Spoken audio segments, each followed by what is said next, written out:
Title: Crazy Day in the Big Apple, SUV Gets Wild Near Grand Central. TLDR, 20-year-old dude takes a stolen SUV for a whirl, makes the streets of NYC look like a video game level. 10 people injured but, thankfully, no game over moments. In what sounds like a plot from Fast and Furious, Midtown Mayhem, the streets of NYC got a bit crazier than usual. You might think, just how much chaos can happen near Grand Central during rush hour? Turns out, a lot more than you'd expect. Picture this: late afternoon, sun setting, Manhattan buzzing. Then, suddenly, an SUV, not your everyday sightseer, darts around the corner of Lexington Avenue and East 42nd Street. We're talking near iconic spots like the Chrysler Building and the Hyatt Grand Central New York Hotel. And guess what it does? It decides the sidewalk looks like a cool racetrack. Those who saw the madness unfold described it as if someone's Grand Theft Auto gaming session had spilled into real life. Except this wasn't virtual reality. 10 folks got injured, with the worst being a fractured ankle. And considering it's New York, that's some Spider-Man reflexes level of luck for everyone involved. Now, why did this SUV think the pavement was a free lane?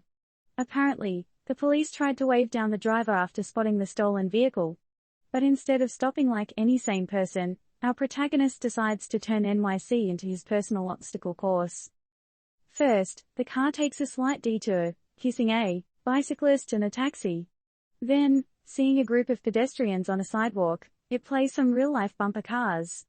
As if that wasn't enough, the driver decides to redefine wrong lane driving by going head-to-head with another car. Now, get this. The speed demon SUV was doing all this while basically crawling because, traffic. Anyone familiar with NYC traffic knows the struggle. And it's this slow-moving traffic that may have prevented more severe injuries. The daredevil behind the wheel?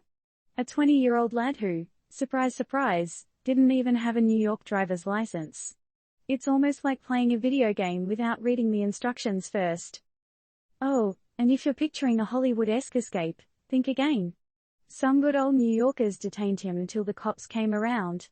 Gotta love that New York spirit. The police, probably as baffled as the rest of us, are still trying to piece the story together. So, no juicy details for us. Yet. And here we leave you pondering, in a city that never sleeps, with streets that see it all, what pushes someone to turn them into a live-action arcade? And an even bigger question, how do you think New Yorkers will up their game the next time someone tries to make a real-life movie scene in their city?